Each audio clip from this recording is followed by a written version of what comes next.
Welcome to the Humans of Hospitality podcast. I know so many of you listening to this show love your local bar, your local restaurant, maybe your local hotel, and have so many fond memories of time in hospitality businesses. This is the podcast where we get to chat to the human beings behind the scenes of that industry. Maybe the chefs or the bakers or the coffee roasters or the gin distillers or the craft brewers or the entrepreneurs, but all doing an amazing job of making sure that hospitality stays interesting and the big, dull, formulaic brands do not take over our high street. Please enjoy the show.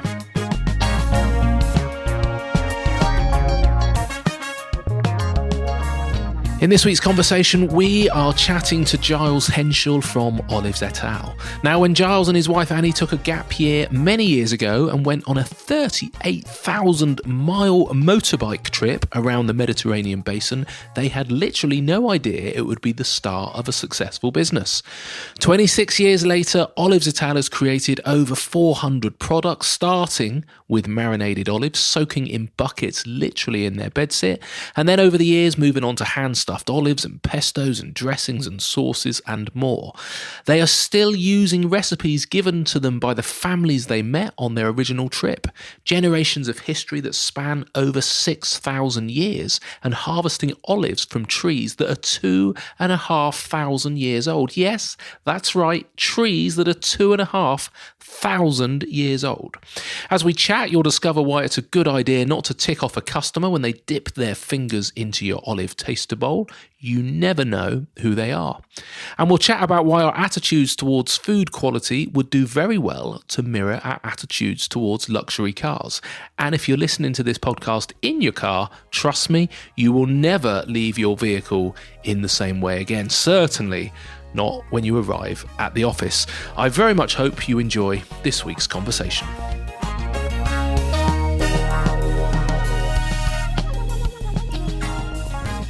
Giles, thank you so much for allowing me to come and have a conversation with you. Can you just explain, who are you? Where am I in the world? I've just driven through some beautiful countryside to get here. Where are we? Set the scene.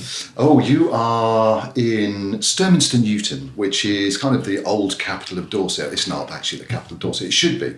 Sturminster Newton, heart of the Blackmore Vale. I mean, we're looking out of the windows at the moment, and it's just a beautiful place to do work, because I can look out there and I can actually see trees, I can see pheasants and wildlife and all sorts of things.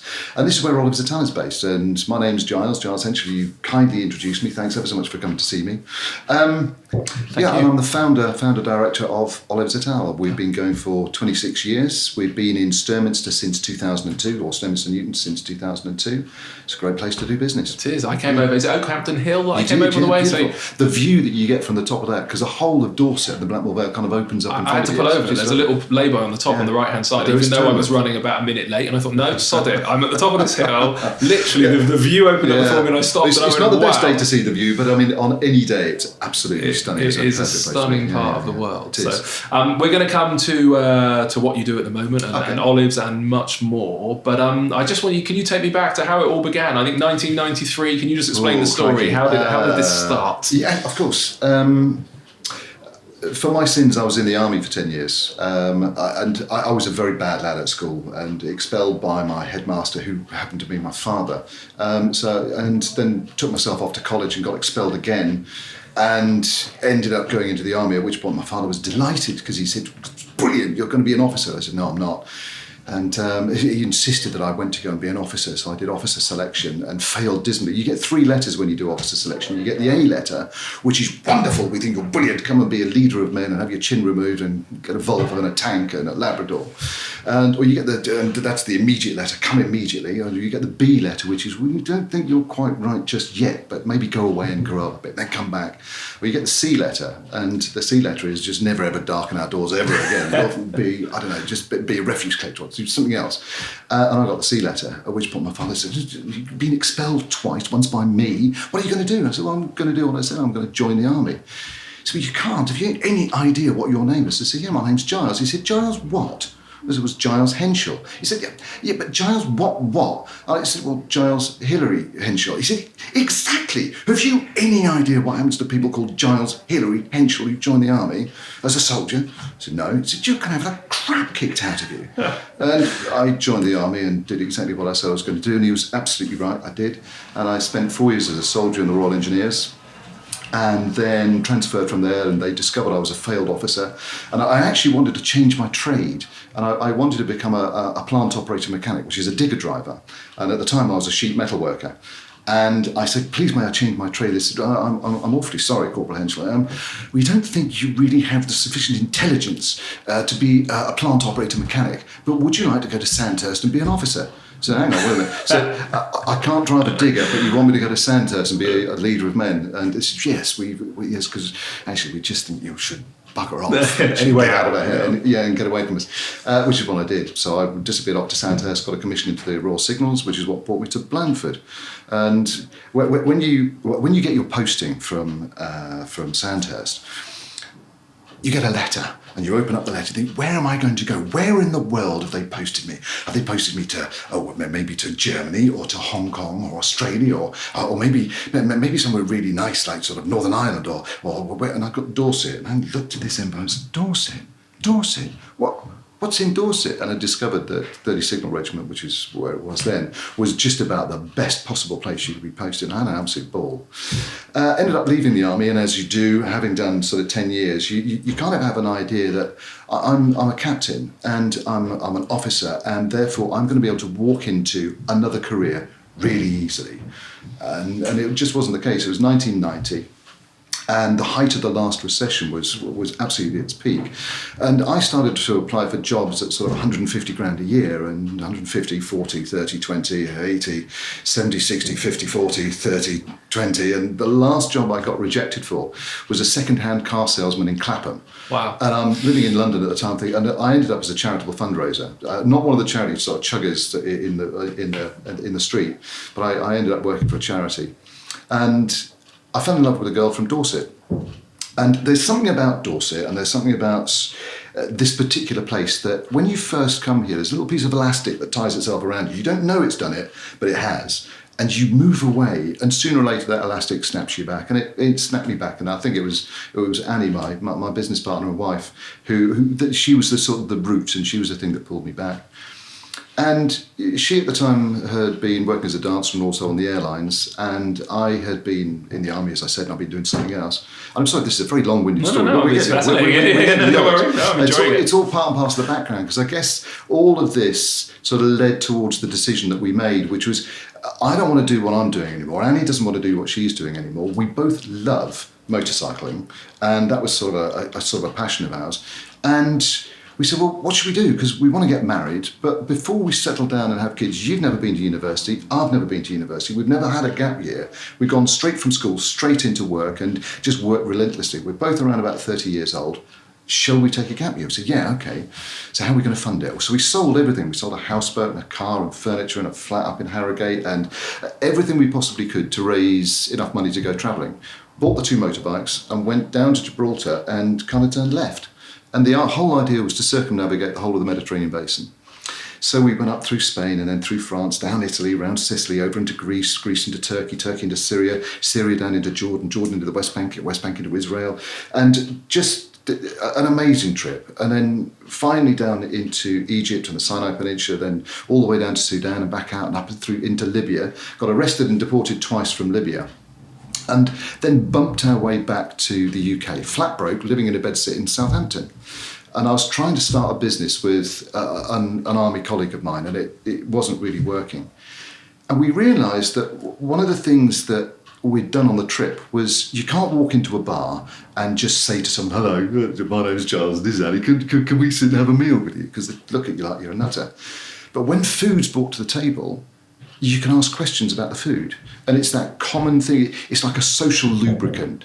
You can say, this is absolutely delicious. How have you made this? And the one thing that we always got, breakfast, dinner, lunch and tea, was always an olive. There was always an olive on the plate somewhere. And we started to ask questions about, why does this one look like this, and why does this one look like that, and what have you done with this one? And people said, are you really interested? We said, well, yeah, we are, because the village up there, theirs were like this size, and now you've got these big, ginormous purple ones. What have you done? Well, it's ours, and we're harvesting. Come and look at what we do. So we ended up joining in, not working for money, but joining in on harvests and in mills and looking at people's farmhouses and eating the olives in the same way that they prepared them. And we just realised that the whole essence of the region that we've been travelling through was the olive. And it's the olive and the olive tree and olive oil and all the symbolism and all of the spirituality and all of the history and sacredness that actually goes with the olive. It's just rich and steeped in the entire region.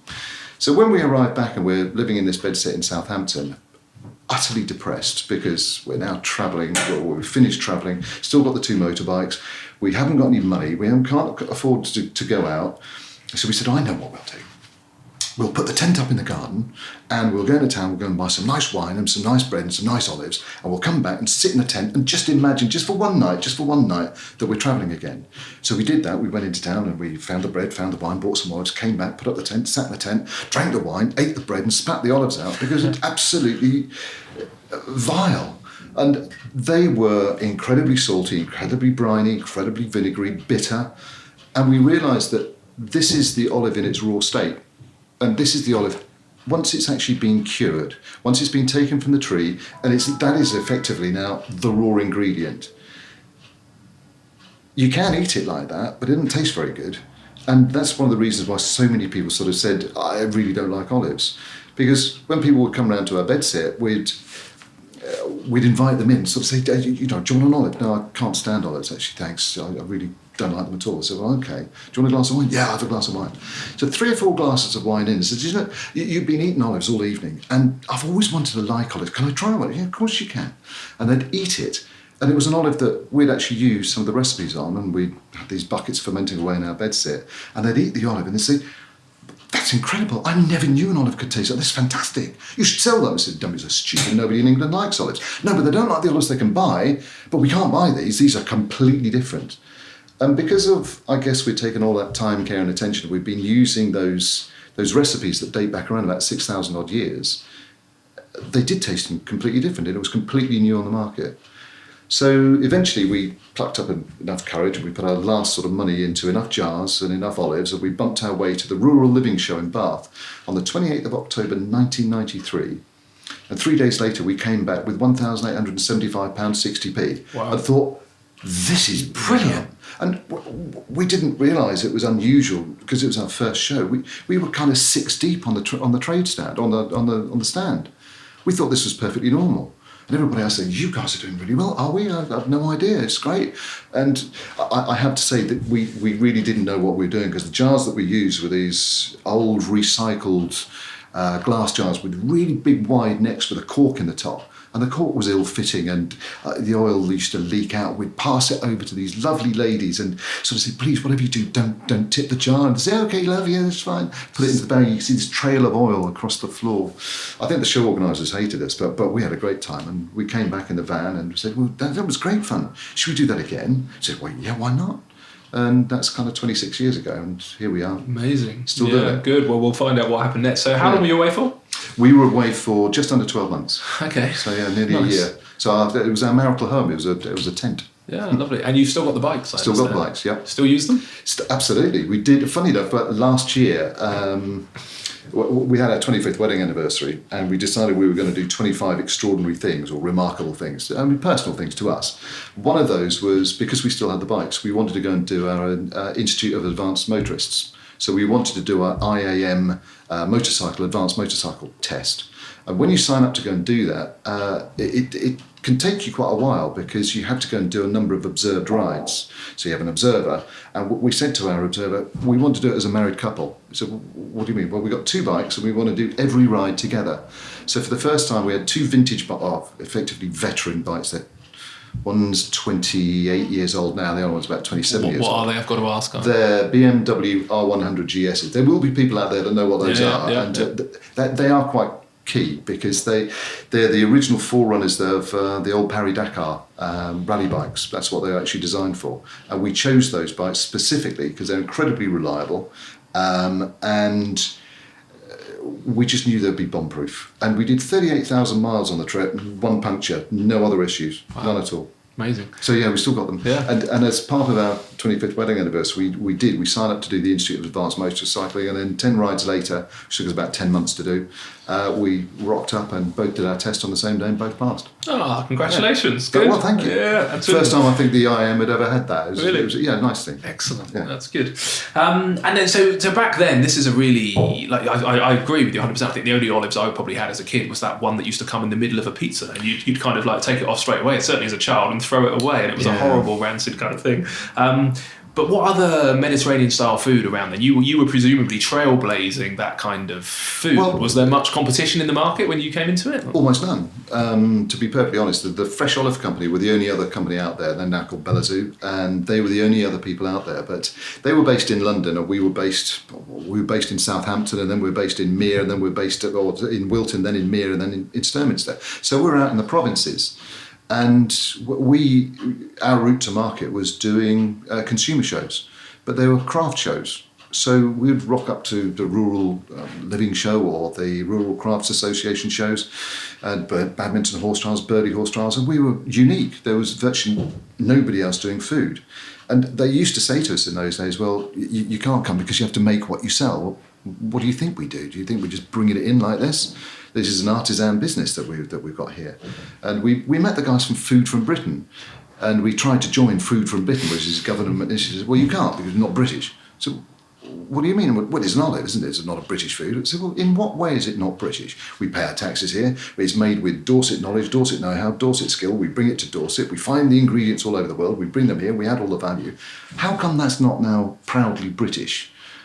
And we won the argument in the end, but it was quite a struggle in those days because we were deemed to be importers, and we're not. We buy our ingredients from all over the place and bring them here, but everything is made here. Yeah.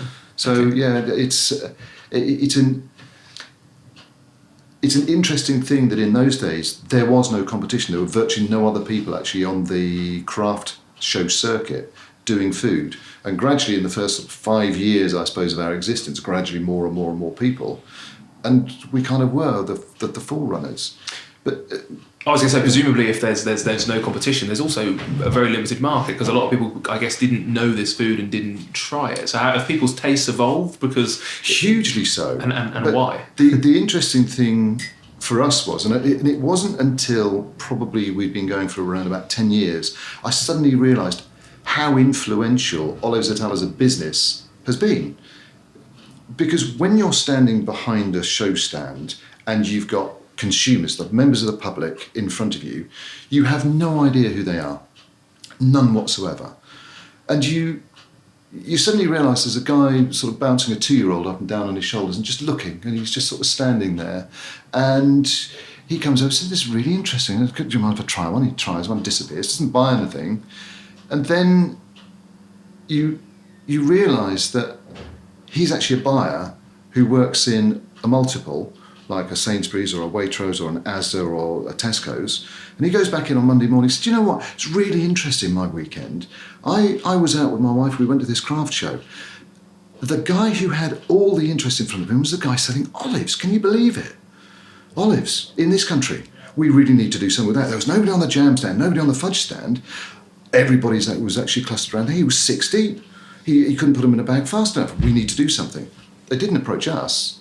They then went to their suppliers and it helped. I was expecting a really good news end of that story where you said, and then they gave me millions of pounds, Mark, and I've lived happily ever after. Do you know what? We regularly used to get mail orders, and our philosophy was always to say yes. Can you do mail order? Yes. Can you supply my deli? Yes. Can you put olives in a small plastic bag and vacuum pack them? Yes. And we would just do everything that we were asked to do.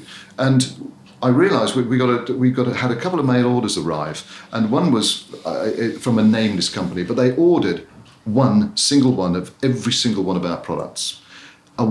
It was being delivered to a business address. When I researched the business, they're a supplier into the multiples, and they were just basically buying our product because they'd probably been asked to do so, and then engineering it and supplying it into the multiples. And we obviously look quite hick. We're standing in a damp marquee in the middle of a muddy field, and a supermarket buyer's going to say, "Well, they can't provide me what I want, but I love the idea of the product." So great, I'll go over here to the people that I know have got nice shiny stainless steel kitchens and big factories. So little did they know that you had the authenticity, I guess, where you'd gone off and met the person with the 6,000-year-old recipe and were actually doing. I presume the product at the end of the day comes out very different with that knowledge. And is the recipes that you learned back then, have they stayed relevant? Are you still using the same ones that you bought in 1990s? Our best-selling olive, it's the most popular one, which is our Sunshine Mix, which is rosemary, garlic and sun-dried tomatoes, is still, 26 years on since we started to make it, it's still our best-selling product above all else into every single sector. So it's the one that still outsells everything else. And the second one is classic, chili, garlic, bay and black pepper. And that one is our second best. That one came from Ragusa down in Sicily.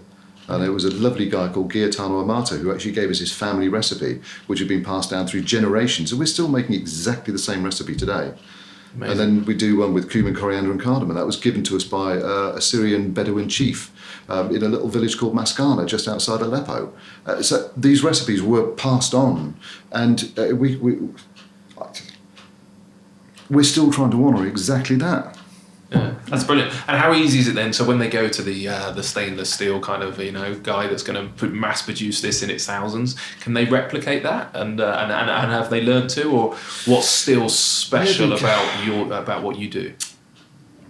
99% of all of the products that we manufacture here in Stonminster, they're raw. We use no heat treatments, no pasteurising, no antioxidant or no unnecessary chemicals or preservatives. We use no artificial ingredients, no sodium benzoates. No, I don't know how to use them. We were taught completely differently. If you go back sort of 150 years ago, we didn't pasteurise food. We hadn't discovered pasteurising. We hadn't discovered sterilising. Some people, sure, died of food poisoning, but by and large, the population existed. Otherwise, you and I wouldn't be sitting here having this conversation. They understood how to preserve and conserve food. And that's why we get preserves or conserves. It's in the name of the jam. I mean, you preserve the glut of food to enjoy in the leaner seasons. You conserve things so that you can eke it out over the course of the year. They had to learn those techniques. Now, obviously, jam and conserves and preserves are actually heated.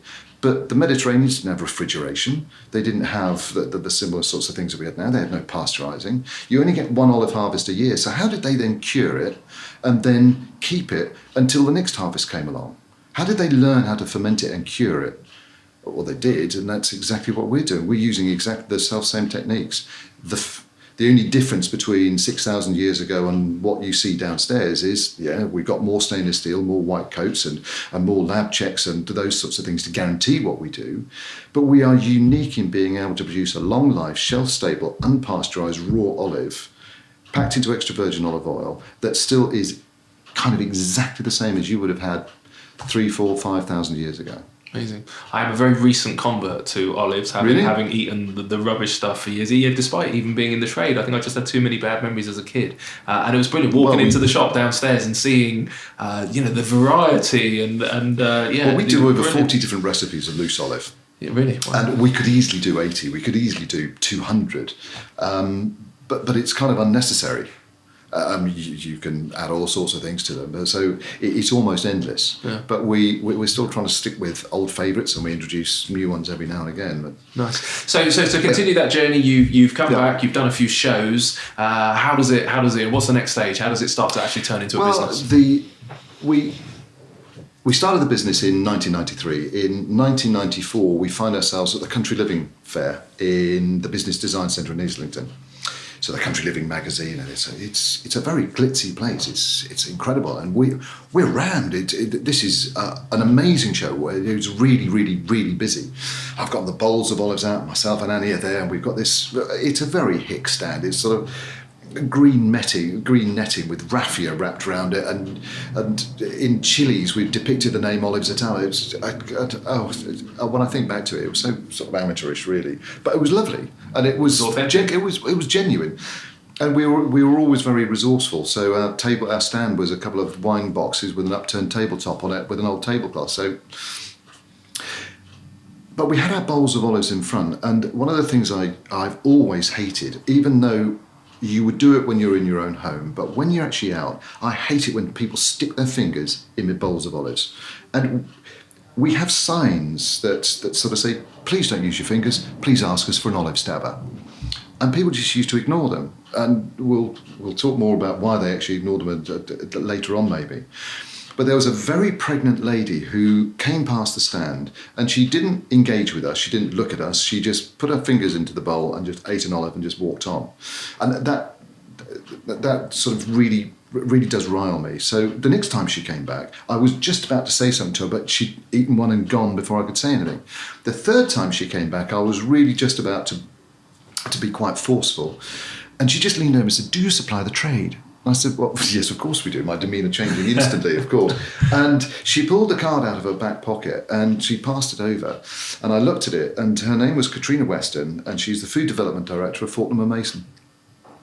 Okay. Which was amazing. She said, these are the best olives I've ever tasted. I've never tasted anything quite like this. I've obviously eaten olives all over the world. These are incredible. Will you supply Fortnum & Mason? Well, we said, yes, of course we will. And that was 25 years ago.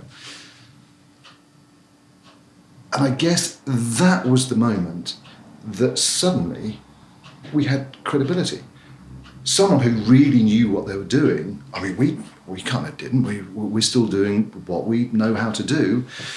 But this was somebody who really knew the food industry and really knows food with an exquisite palate and a massive understanding, who was telling us that this is good enough to be on Fortnum & Mason, the world's oldest grocery store, or the UK's oldest grocery store, over 300 years old, and she wants them on her shelves. That was the thing we said, blimey. Wow.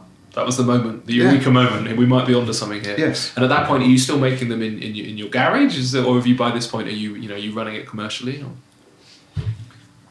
At that time, we were actually living in a little place called Stapleford, just outside Wilton. And we were living in a 2-up, 2-down cottage.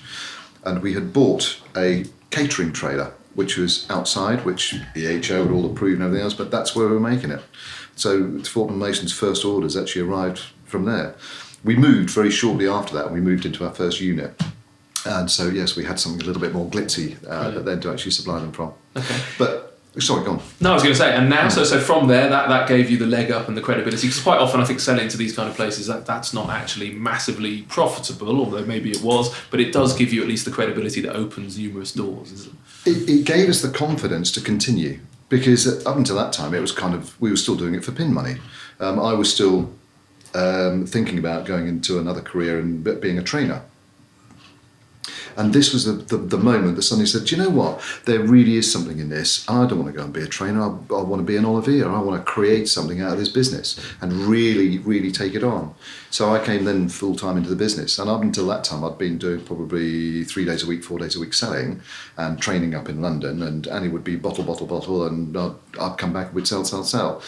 So all of a sudden, it then turned into a 7-day-a-week business full-time. Okay. And it's kind of remained that, I would say.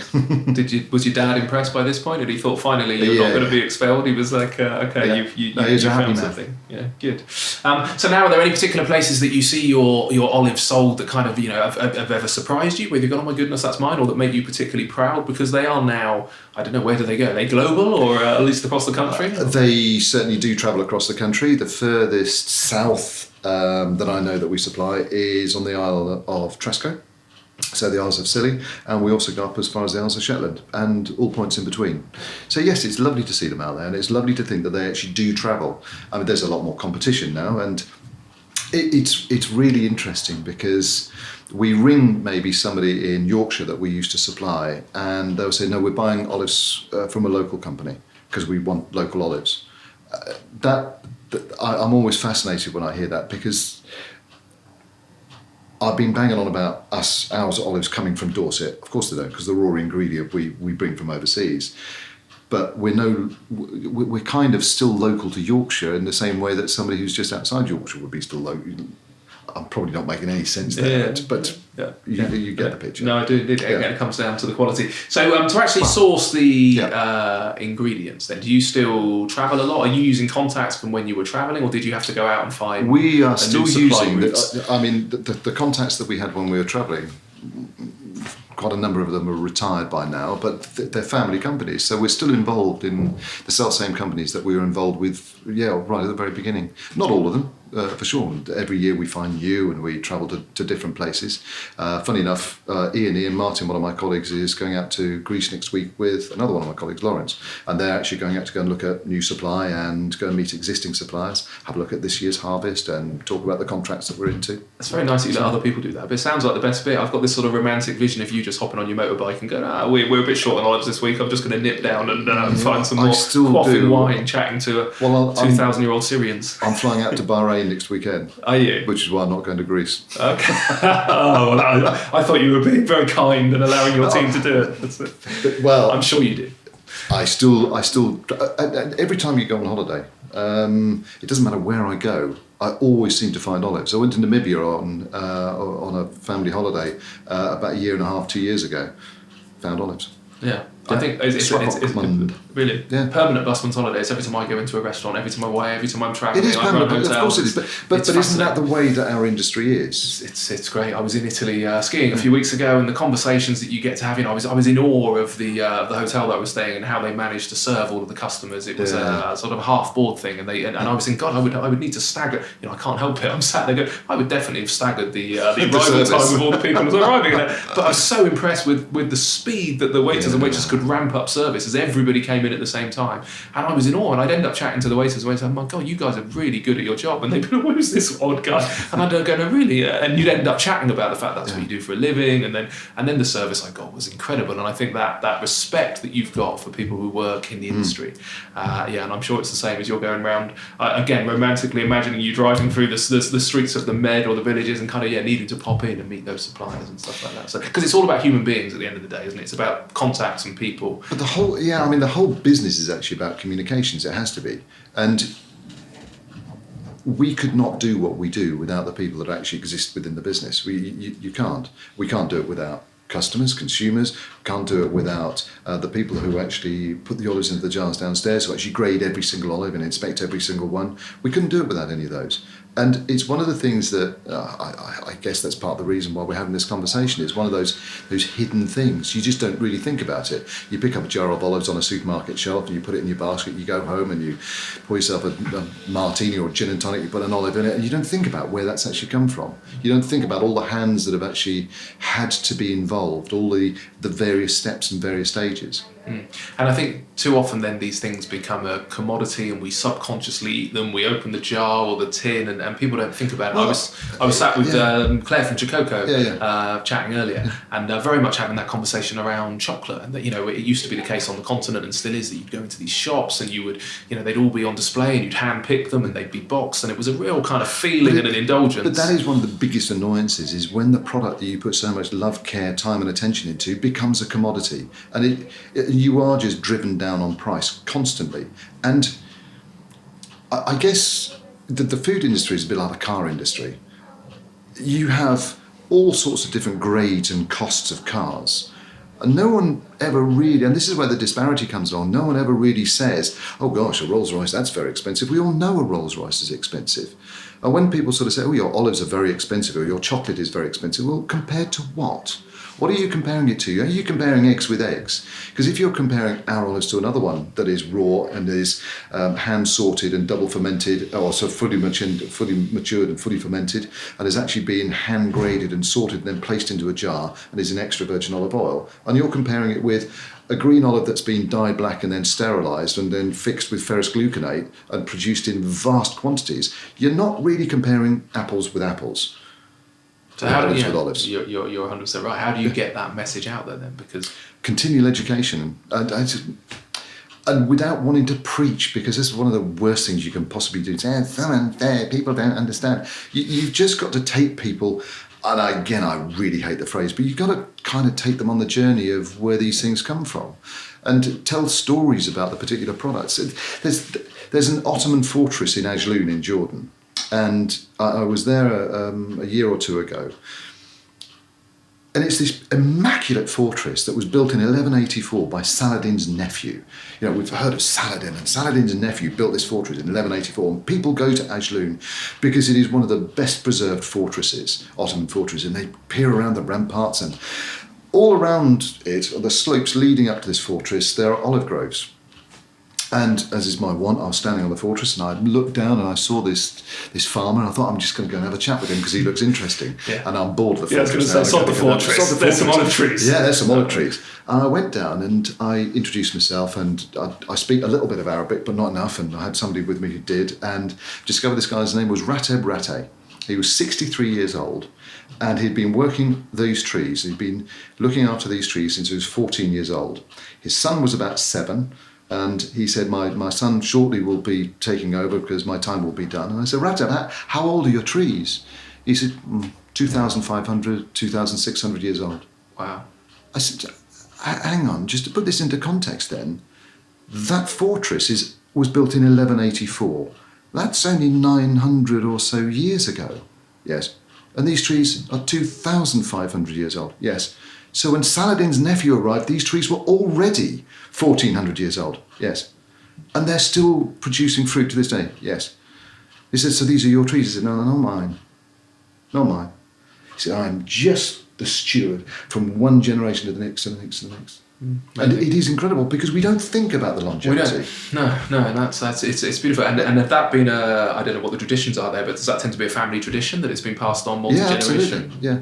And so, I mean, we sometimes hear about olive trees being uprooted, and we just think, somebody's just bulldozed an orchard.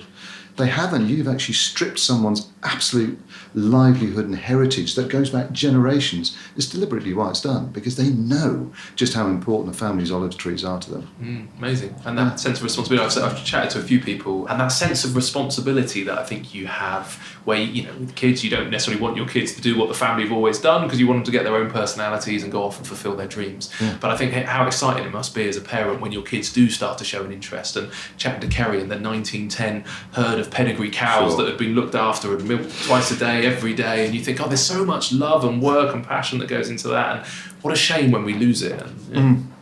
So is by the way, as a matter of interest, an olive tree that's 2,400 years old, I find it amazing that they're still fruiting, but does that make a difference to the quality of the olive as well? I mean, it clearly knows what it's doing if it's been doing it for that long. I mean, they say olive trees are, we won't get involved in the whole story, but I mean, olive trees are a bit like humans. For the first few years of their life, they don't know who they are and what they do. They don't do anything, don't give you anything back. By the time they reach sort of 10, they're beginning to develop a character and they're beginning to become a little bit productive. By the time they're 15, then they actually know what they're about. And by the time they're 21, they're at full maturity, so they begin to produce. However, by the time that life or man reaches 80, he's reaching the end of his mortal coil and begins to shuffle off. The olive tree's just kind of getting into its stride. And for year after year, generation after generation, hundreds upon hundreds of years, they will continue to produce. Maybe not with the same energy and vigour of previous years, but they're getting bigger and they're developing more, and they're just magnificent, absolutely magnificent things. And the oldest tree that I know is 3,200 years old, still producing, planted by the Minoans. But if you think about it, when you stand underneath that tree, the number of people that have tended to it, the families, the whole empires have risen and fallen since that tree was a sapling. It is mind-blowing. I need to go. I'm loving this Jen. I love learning, and that's literally blowing my mind. But I feel the need now to go out and have a chat with some people who run the olive trees. I need to come out with you. I'm going to get my bike out, and I'm going to come down. Well, the next time we go and do a full moon harvest, you can come along with us. Yeah, the humans of hospitality goes, and let's take it back even further. Let's take it to the people who are actually growing this stuff abroad. It'd be really exciting. So over the years, then this has developed. You've been doing this a long time now. You must have seen some huge changes, I suppose, in the marketplace. Yep. But also some huge changes, I'm guessing, in your business. I'm guessing it's kind of grown. Can you just explain to me some of the stuff that's happened in the last 20 years, both to the market and then both to your personal business, and how you've responded to that? Have you got to a certain size and retracted? Have you always been on a continual kind of ever growth? Just explain to me how that's worked. We kind of enjoyed that wonderful hockey stick growth for probably the first 15 years or so, and it was just a sort of exponential, almost doubling year on year on year on year. I mean, from a very small base, until I guess we hit a bit of a plateau, and that was in about 2010, 2012, and since then we probably have stayed more or less static. We've tried going into retail. We opened up 5 retail sites. We have 2 of our own, and we opened up 3 more, which is an absolute catastrophe. It was just a total disaster. These were shops on high streets? Or? No, they were actually within garden centres, and it just didn't work. It really didn't. Plenty of sales, but also mass theft on an absolute grand scale, because garden centres are actually, funny enough, quite leaky places, unfortunately, and they're targeted by all sorts of people. And yeah, we were losing huge amounts of stock, so we closed those. And I guess that was the point at which we lost our focus a bit and lost our way.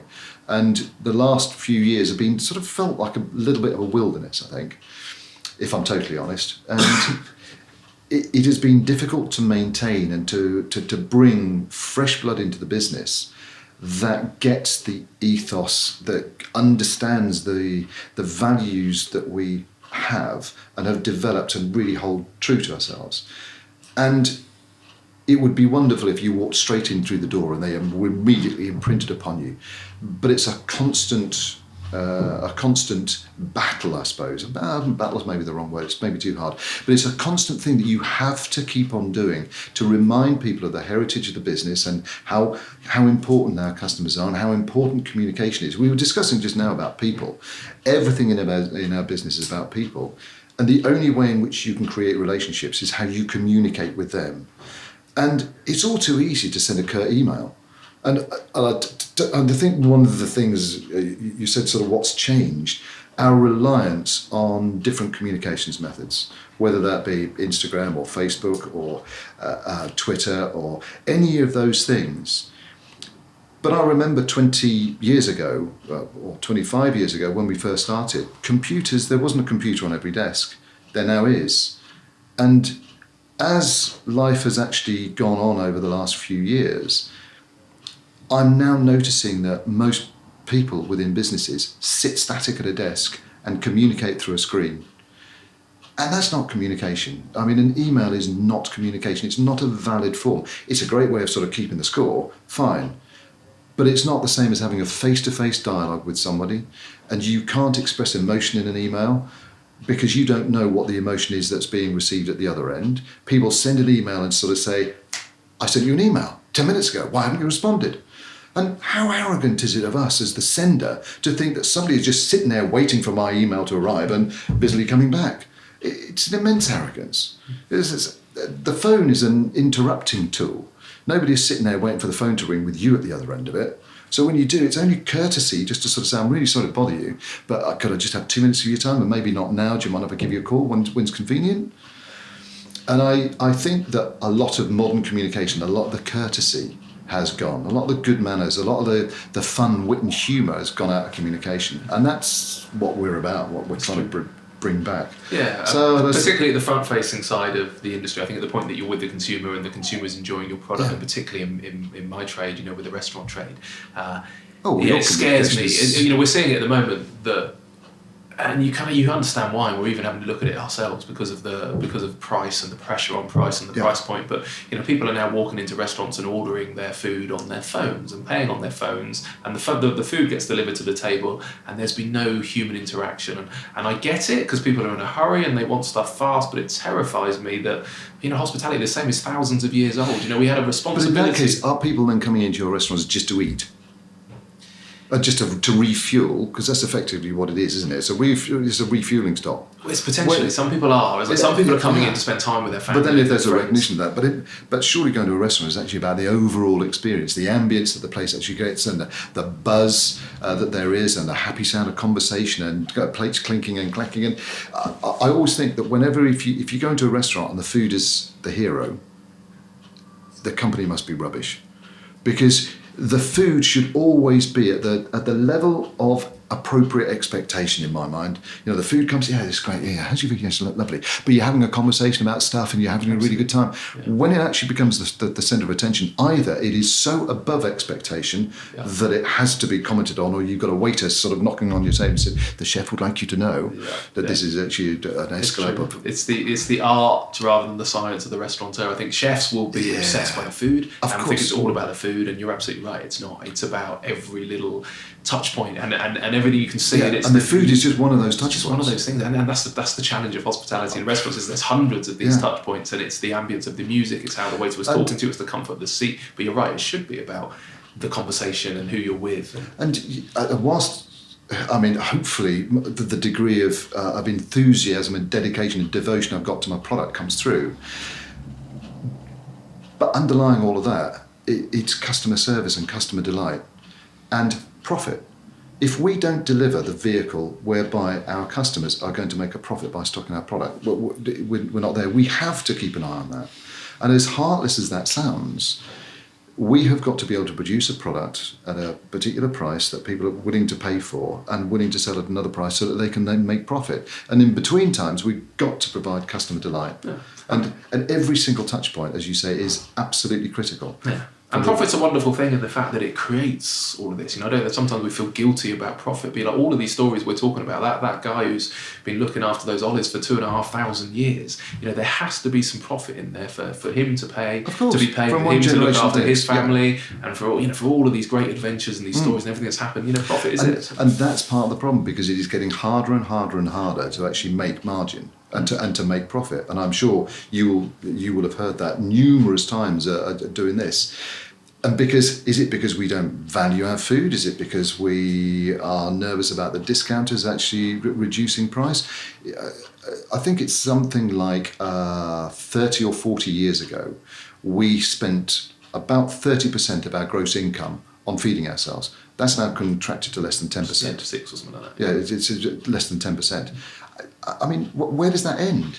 I mean, the race to the bottom is one of the most depressing. It is, yeah. And the odd thing with that is that when it all becomes about price, well, where's the soul? Where's the heart? Where's actually the joy in doing what you do? If it's just, I just need 2 pence off that. I feel like giving you a little hug, Giles, because I share your perspective so wholeheartedly. And the scary thing with that is that if we're going to race to the bottom on price of something that we're actually putting in our body, which is actually giving us our energy and our vibrancy and our ability to be a human being, then we're going to do it with everything, I think, aren't we? But hopefully we're not, because that's kind of the point of this conversation and the conversations we're having, is to get people to make decisions consciously. Well, if we can stimulate people to think that little bit more, and it's a lovely conversation, by the way, because it resonates in so many ways, all the sort of conversations that you're having. And so I take my hat off for actually doing this series in the first place. It's a wonderful thing to do. Thanks. Well, I'm very conscious. When I speak to people consciously, when they're in their conscious frame of mind, and I say, you know, and I chat with them, and they get fed up with me ranting, and my friends, and oh God, he's off again, here he goes. And particularly because my friends, you know, I've got friends who turn up at my house and we're having a dinner or whatever, and you know, it always makes me laugh because they know I'm about, you know, quirky, independent, you know, businesses. So some, you know, the beers that I get, well, most of the time, you know, I'm not perfect, and sometimes I'll just go into a bar and I'll want a pint of Peroni or something. But if you come into my house, generally my fridge will be stocked full of really interesting British kind of micro brewers, and then I've got my mates who turn up with their, like, you know, 6-pack of Fosters or something like that. And literally, I want to shut the door and go, come on, you've come to my house.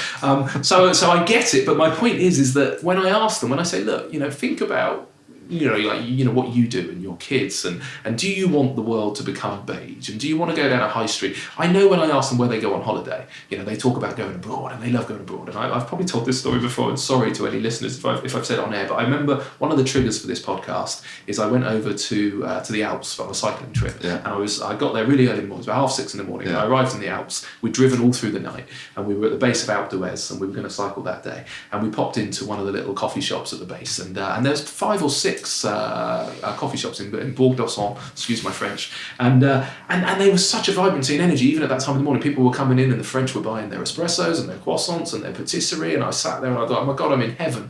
And I could see 4 or 5 other places around the village where people were going in, and I was like, at home everybody's going into a Costa's or a Starbucks, or going, even worse, they're going into the garage on the way to work and they're buying their stuff. I was like, how have we lost that? How have we lost that, you know, and why haven't we lost it in Europe? And when I say to these people, you know, they're like, oh yeah, I love going abroad because that's what I see. I said, great. So you love it, you know it's important, you know it's good. We're told that people love shopping in independent high streets. Yes, we are. And if you ask them, they say yes, they are. And then you say, where did you last do your shopping? And they say, you know, wherever it was. I'm not allowed to mention too many brand names because I get in trouble. You know, I talk to people and they say, what do you do? Oh, I've got a little food business. Oh, what was that? Oh, Olives et al. Oh, I love Olives et al. Your deli is just lovely. When was the last time you came in? Exactly. Yeah. I haven't been in for a while. Yeah. So they say they love the high street, but we don't support it enough. We don't shop in it. No. And because, yes, it's more expensive. And, I bumped into so-and-so in Lidl. Of course you bumped into so-and-so in Lidl, because we're all using it. Yeah. We're all doing it. We're all guilty of it. We are. Where do we buy our meat? Do we buy it from the local butcher downtown, or do we go into Lidl or Aldi or one of the others? So the point of the podcast is, can we not make this inevitable? Can we at least think about it? So when you're walking down the high street, instead of making the subconscious decision of just popping into the big branded kind of coffee shop, I just want to jolt people and say, hey, I remember that guy having all of those conversations. But aren't we all innately lazy? Yes. I mean, I work really hard in order to be lazy. And so if I just had my time, would I just sit on a beach and just stare out to sea? Probably, but I can't do that. So I work incredibly hard. So for a couple of years, I can go and do something like that. But because we're lazy, we like convenience.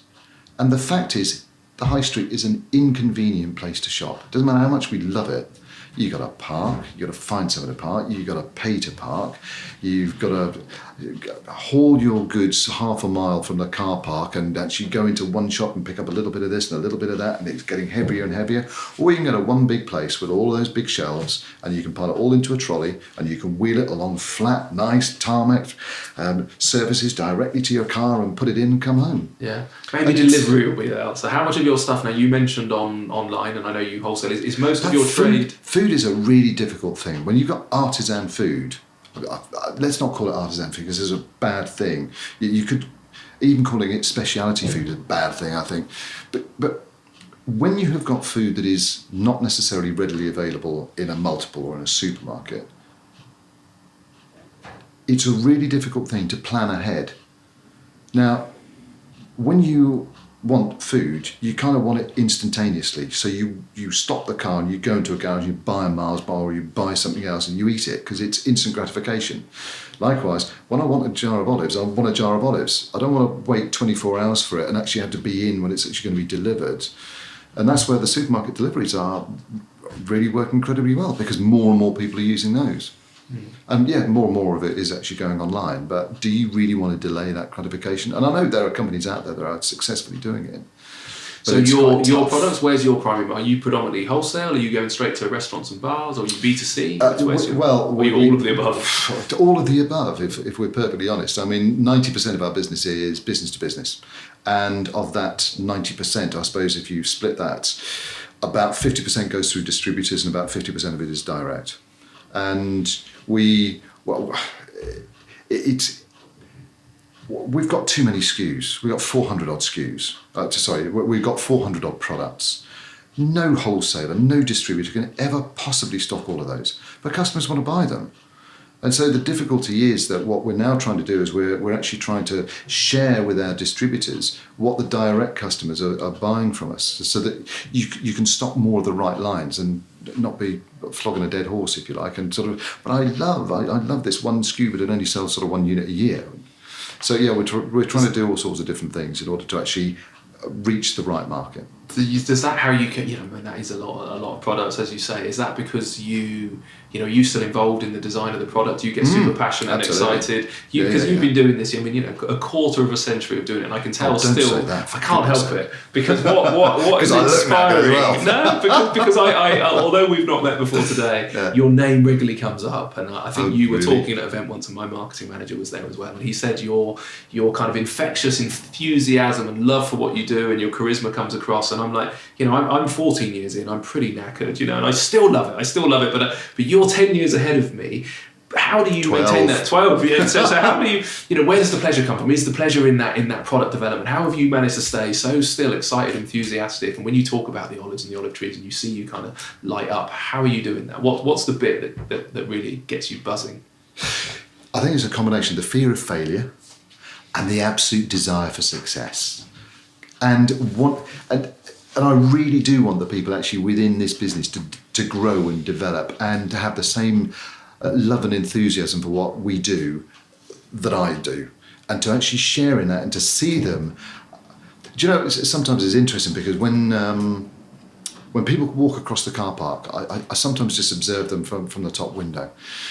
And sometimes people get out of the car and they're really sort of buoyant. You can see them in the morning, they're really buoyant. They walk across the car park and they kind of slump. And they just, oh, I've got to work. Other people, I watch them get out of the car and they sort of climb out of the car and they go, oh, yeah, we're going into it. We're going into Olives. We really like doing what we're doing. Now, I know that I've got a successful team when I see people doing that. When people aren't just clock watching, when they're really engaged, when they do get feisty, when they do challenge, say, Giles, why on earth are we doing this? Why aren't we doing that?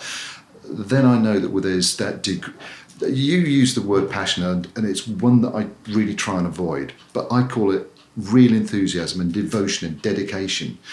And I want people who want to grow, and I want people who really want to develop and see this business develop, whether that be in olives or in dressings or nuts or snacks or sauces or pet food or dog food or oil or whatever it may be, whatever we do to bring that same degree of enthusiasm.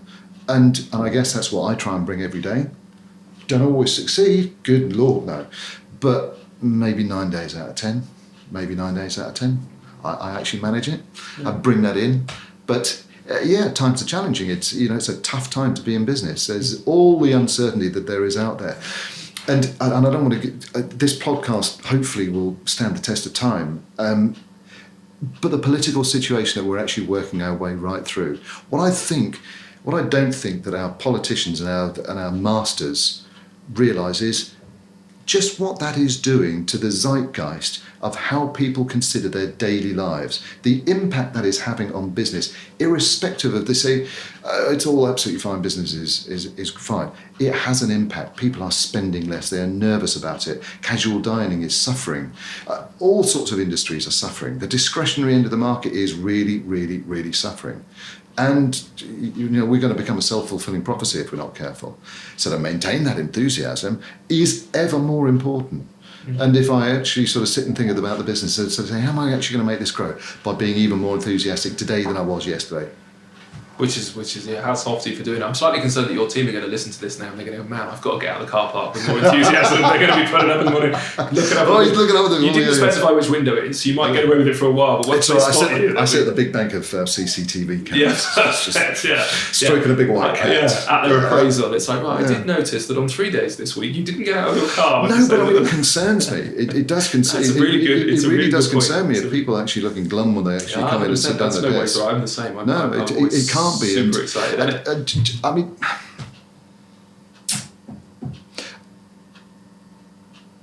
modern employment law is just so inhumane. You're just not allowed to have the sorts of conversations that you yearn to have, which is, you look really unhappy. I am really unhappy. Well, you don't have to come and work here, you know. Really? No. Oh, okay. What, you mean I can leave? Yes, the door's not locked. It's so true, isn't it? You only live once. Please do something you enjoy. There's a number of conversations, again, off record that you have where you go, please, as far as I'm aware, you only live once and you don't look like you're enjoying it. Have you thought about doing something else? And how dare you? What are you accusing me of? But I agree. For me, HR law should be really simple in the fact that and I think it's really interesting to hear that what you. I'm going to get myself in trouble. Yeah. Well, I'm going to get myself in trouble. It's fine. I'm used to it. But when I talk about one of the things that motivates you and that makes you buzz and all that kind of stuff, actually for you to talk about, it's your team and it's their development and it's kind of creating a job that they love and a business they love. Want to develop. That's brilliant. And I think not everybody, but a lot of business people are the same. One of the proudest things I see over the years is the number of people within the business who've got married and then they've had kids and customers as well, and you see them on this life journey. I always say we're humans first and we're business people second. And I love to go. I was sat with my bakers this week and saying, look, yes, business is fundamentally simple. More money's got to come in than goes out because we've got to have some left. But basically, make enough that you're all employed. I'm not. I don't need you to chuck in so much money. I'm not off, some super luxury yacht and a millionaire. I was like, but could you at least try and pay your wages and be proactive with that? So look at other ways that we can sell our products and other things we do. But employment law should be simple because no, right-minded employer is ever going to want to lose somebody who's really, really good at their job. You're always going to work your butt off to look after them and to keep them. So I was like, it's really simple. It's like, you be good at your job, and I guarantee guarantee pretty much your employer will look after you, and therefore it's a two-way thing. I get at big corporate level that's not the case, so don't go and work in the big corporate. There should be two rules for employment law. Yes, some people are arseholes and they're big corporate companies, but in all the little companies, work for a good guy, and then the law is simple. You do a good job, he'll do a good job, and I pretty much think it would be self-fulfilling, and the rest of it is just a pain in the arse. But I could spend an hour, I could spend a week talking about the challenges of employing. Do you know what? Since we've actually met about whatever it is, an hour and a half ago, that's the longest speech that you've given so far. So quite clearly, I think we found the mark button. I've had a tough week on. Have you had a tough week on HR? Human beings overcome. I'm not going to answer. We overcomplicate relationships. We do, but there's nothing more simple. I mean, that A.A. Gill article that I told you about the concept of the restaurant is really simple. I walk in, I hang up my coat, I sit down, you feed me, you give me back my coat, I pay and I go. There's nothing more complicated. Yeah. And human relationships in a workplace are nothing more complicated. There's a job description. That's what I actually expect. It's a fair expectation that you're going to fulfill the obligations on there and you're going to do them to your best effect. And if you don't, we're going to be having a conversation. It's that simple. And we'll really look after you and bend over backwards if you're doing a good thing. And we want you to have a great job, and I want you to have a great holiday, and I want you to enjoy your life, and I want you to get a work-life balance. I want all of that, but especially a senior manager. Are you described as a demanding employer, a demanding boss? I think I would actually say that I demand very little, but I expect a lot. If that's not too weird a thing to say. So. No. I mean, the demand. I would probably agree, although there's probably plenty of people out there that would disagree. And I do have high expectations. I do expect a lot. I don't make demands. So I think in the true. To be literal about the phrase you've just said, I demand very little, but I expect a great deal. I would say exactly the same. I demand very little, but I have huge expectations and high expectations, and we pay reasonable salaries, and we expect people therefore to perform. Yeah. And it's not an easy thing. No. They always say managing people is dead easy, apart from the people part. It's true. Yeah, and the reason that I don't demand very much is actually, fundamentally, I'm a bit of a hippie. I think you should go and do whatever you want to do in the world. I love the fact that you went and drove your motorbike and rode around the Med, and I kind of think, like, if you're loving your job, great, and if you're not, I'm not going to demand you do your job. Fundamentally, I would rather that you didn't do your job if it's making you unhappy. I'd rather you go and actually enjoy yourself. Exactly. So it's why don't demand it. We nearly employed, or somebody actually applied to us for a job, and I was sort of chatting to them. It wasn't actually a formal interview at this particular time. I was just chatting to them and reading their CV. And it said all of their interests. And it said, I absolutely love horses. I love working the outside, or I also love food. What are you really good at? Oh, I'm really good at working with horses. Oh, I'm bad with food. I said, you don't really want to work with food, do you? No. You want to go and work with horses? Yes. Then why are we talking? Yeah. I haven't got a horse. There aren't any horses here. There's the outside. Yeah. Go to oh, really? Can I? Do you think I should? Absolutely. Yeah. Like you said, I mean, go and do what you enjoy doing. Humans first. That's what I said. Yes. Business second. Well, that's what we may have gone off on a tangent. So to bring it back in, because, but that's part of the fun, because this is kind of what fuels the business and the industry that we're in, surely. And because that's one of the whole reasons it's called why it's called Humans in Hospitality, or Humans of Hospitality. Well remembered. Yeah, but exactly. Sorry, I get kind of carried away every now. Things stumble. My words stumble sometimes in my enthusiasm. You can think 8 times faster than I think you can speak. So very often the words are tumbling out. I'm very guilty of that too. Actually, no. Sometimes I think I speak before I think, but that's a whole other story. We're all guilty of that, I'm sure. But the human element of everything that we do is the fundamental backbone of every single thing that we do. And who are we actually doing it for? Well, we're doing it for other humans out there. That's who we're really doing. And everything in life, I realised, it wasn't until I probably left the army and been out of the army for about 10, 15 years, I suddenly realised that the armed forces are all about communication as well. They're all about people. It's not about wars or guns or fighting. Every single interaction that you have when you're in the forces is all about communication. Whether you're trying to communicate with a white flag or whether you're trying to communicate at the end of a gun, you're still trying to send some form of a message and have some form of dialogue. And it's exactly the same in business now. It's exactly the same in every single thing that we do. It relies on really good communication. And the number of times I've fallen foul of the words that were heard were not necessarily the words that were spoken, and what you understood me to say is completely different. And the interpretation that you put on it And I remember years ago somebody said, how do you know if your communication has been effective? And the only way in which you know your communication has been effective is if you achieve the desired result. In other words, if the person that you've communicated with does the thing that you'd actually either like them to do if it's an instruction, or you get the end result that you expect. If not, you haven't communicated well enough. It's very true, yeah. So one of the other things I just wanted to touch on briefly, and we're coming to a close for those people who have kind of arrived at their destination, if they were in their car or walking their dog, or run out of time and go, man, I wish these guys would finish off. Fascinating though they are, they really should finish. Turn me off long ago, probably. You talk about some of the, I want to touch on the sustainability and environmental stuff, because that's become, I would say, more and more important. Yeah. And you talk about it with regards to some of the preservatives and the way that olives are treated and packaging and stuff. So how is that relevant in Olives Vital? And where does the environmental and sustainability and packaging, and how do you interpret environmental impact? We have, the traditional way of sending olives out is in a white plastic tub. Printed, lots of ink and everything else. We just recently got rid of all of that, and we've switched to a recycled cardboard box, which is far better. And we are struggling at the moment because we still have to use a plastic bag to actually put the olives in, because there is nothing that we can do other than do that. We've tried a biodegradable bag, which was great because it biodegraded and it just made the olives go off. That wasn't any good. We've tried another bag that is sort of a nice recycle, but it's not strong enough. So we've tried all sorts of things. That's just one element, but we look all the time at reducing our water usage. So we have done a whole load of things. The olive industry is quite a thirsty industry. It uses a lot of water, and we use a lot of water in our process. But by doing a number of things, we've actually managed to reduce our water usage by around about 60%. And that whole original trip that I told you about when we went around the Mediterranean, was actually all supposed to be about raising the issue of water rights in the Mediterranean. So we've always had a real environmental and ecological streak that runs right the way through this business. So we work with farmers on developing reed beds and doing all sorts of other things actually on the farms. And we ensure that we work with farmers, although most of our olives are not necessarily organic, they're simply not certified to be organic, because most of them come from cooperatives. And in a cooperative, unless every single member of that cooperative, and there can be 50 to 60 farmers, unless every single one of those pays the license fee to the organic certifying body, can't be organic. But they don't use pesticides as a general rule. A little bit of copper sulfate to actually sort of keep the flies off.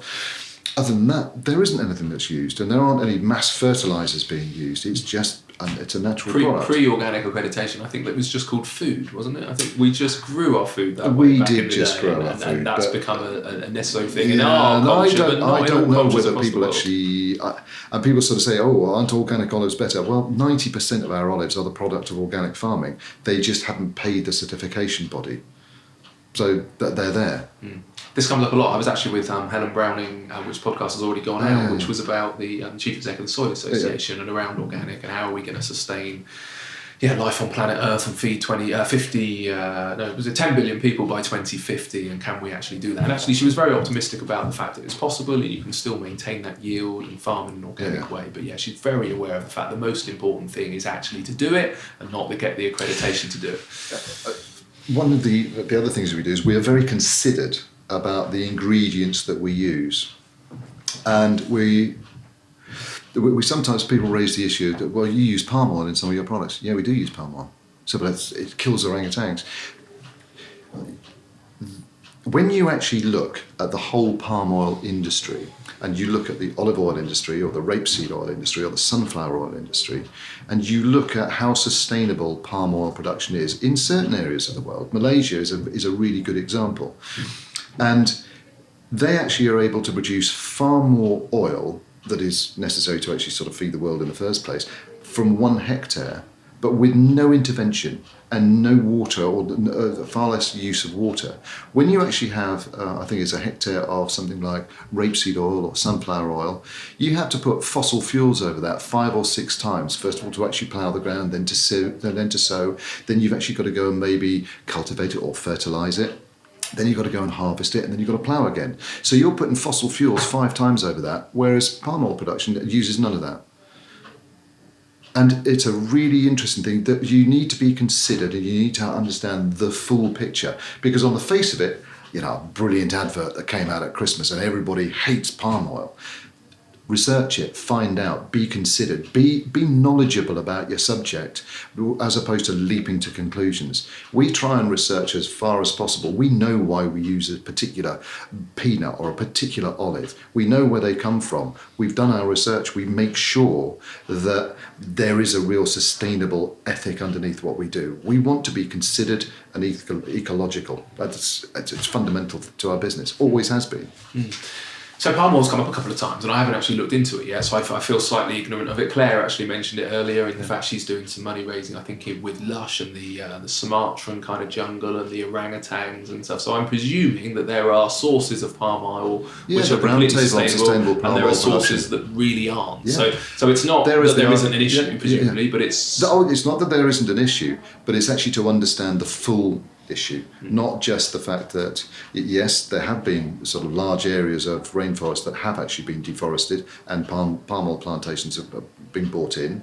That's undeniable. However, there are also sustainable palm oil production facilities where the palm tree is actually pushed over and actually used for fertilizer, where they actually take the bark from the palm oil and that's actually used to power the mills. So it's not fossil fuels, it's actually come direct from the husk of the palm itself. That's actually used to power the mill. The amount of people that are actually being employed in the industry reduces the level of poverty, which reduces the need for state aid and state funding. So it is actually, in some areas, a very, very highly sustainable industry. And who are we to sit in our very nice, comfortable homes over here without any understanding of the industry and the issues that those people face in those countries, and just damn it out of hand? You've got to do your research.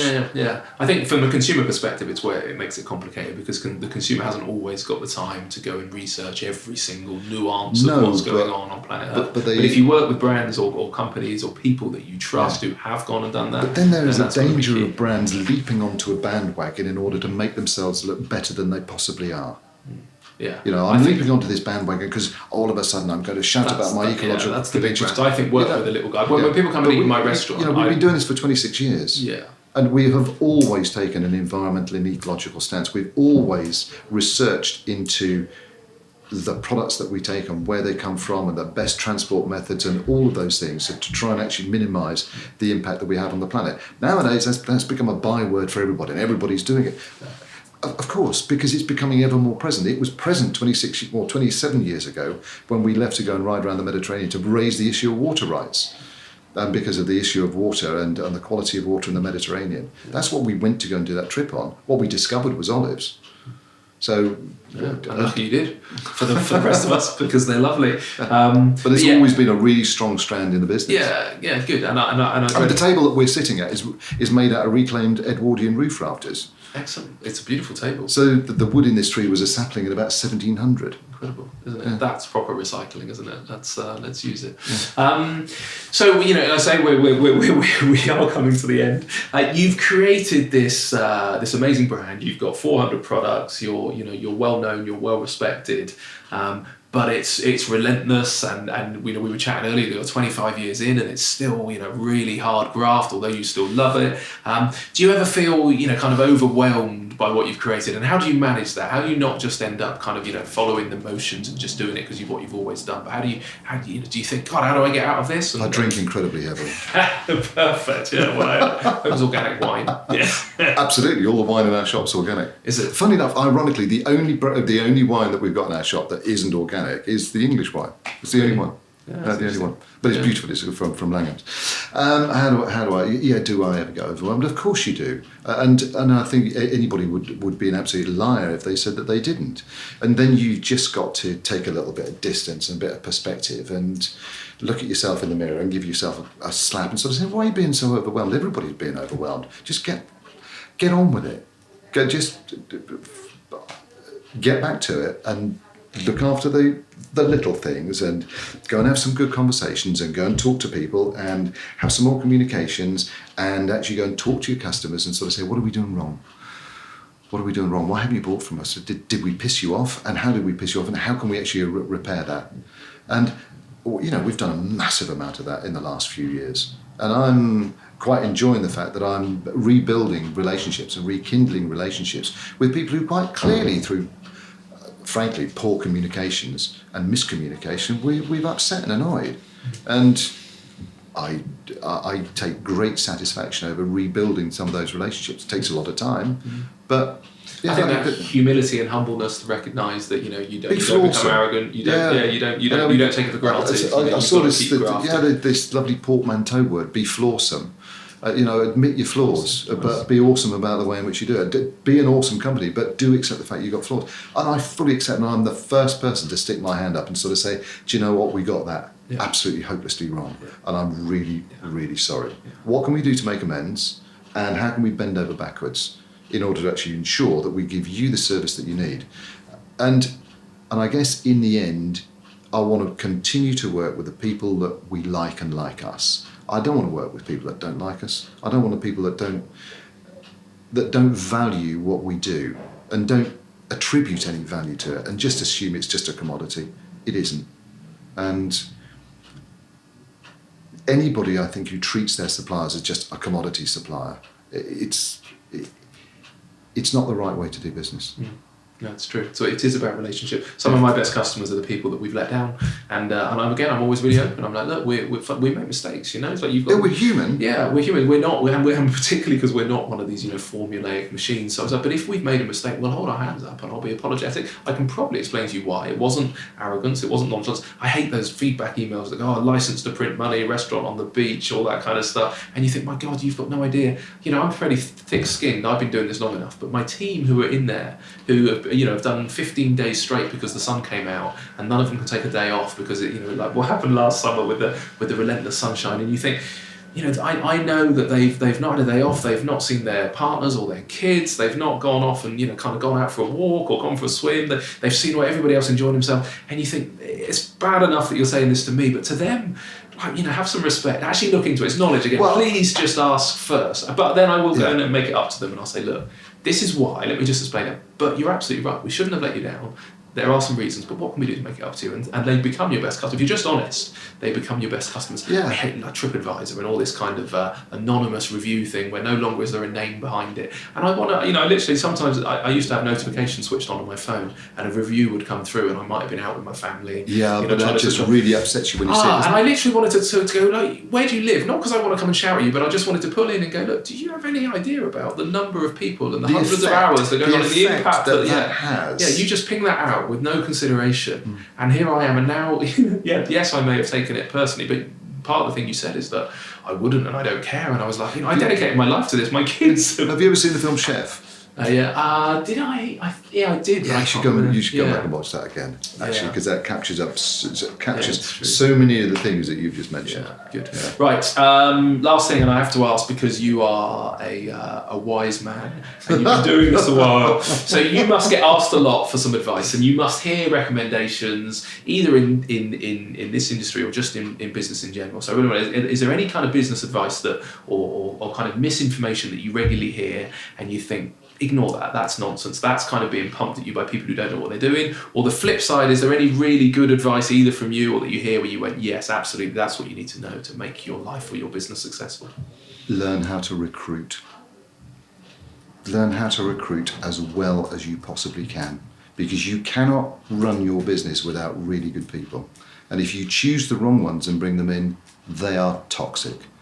And over the years, I have made recruiting errors, and I've seen other people make recruiting errors, and to unwind those is really difficult sometimes. So you've got to be really careful about the people you bring in. It's not the what we do, it's actually who is doing it, who's answering your phone, who is actually doing your sales, who is cooking your breakfast, who is actually chefing for you.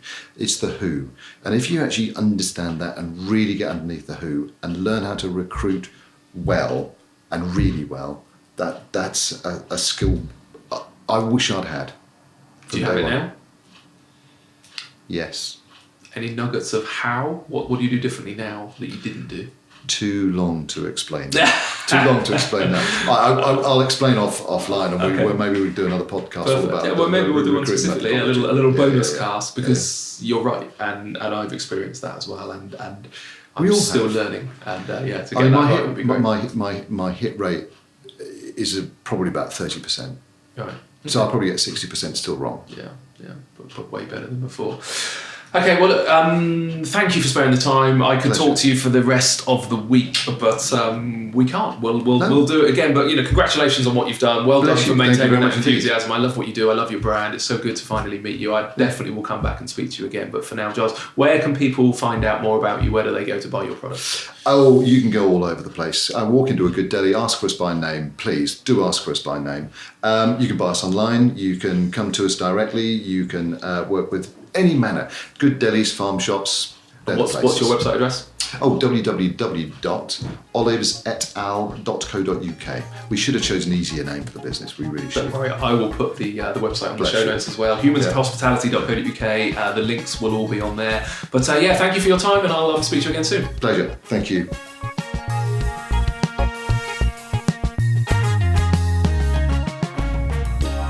So there you have it. You have reached the end of another episode of the Humans of Hospitality podcast. Thank you so much for listening. Please go and visit our website, humansofhospitality.co.uk, for the show notes and extra episodes and information. And whilst you're there, don't forget to sign up for our newsletter and to receive free materials all about the humans behind our incredible industry.